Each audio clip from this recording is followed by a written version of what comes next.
Mga kapatid, ang homilya po sa araw ng Sabado pong ito ay hango po sa babasahin kong ito.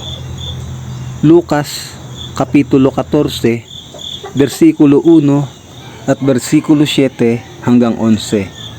Isang araw ng pamamahinga, si Jesus ay inanyayahang kumain sa bahay ng isang pinuno ng mga Pariseyo at binabantayan nilang mabuti ang kanyang mga kilos, pagmamataas at pagpapakumbaba.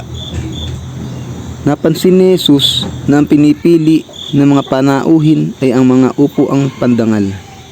Kaya't sinabi niya ang talinhagang ito sa kanila. Kapag inanyayahan ka sa isang kasalan, huwag kang uupo agad sa upuang pandangal. Baka may inanyayahang mas marangal pa kaysa sa iyo. Baka lapitan ka na nag-anyaya sa inyong dalawa at sabihin sa iyo, maaari bang ibigay mo ang upang iyan sa taong ito?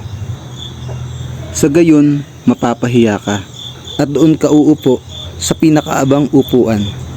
Mabuti pa kapag naanyayahan ka, doon ka muna umupo sa pinakaabang upuan.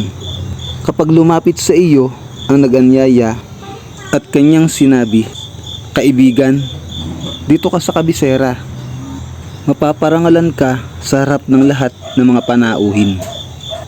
Ang mabuting balita ng Panginoon. Pinupuri ka namin, Panginoong Hesukristo.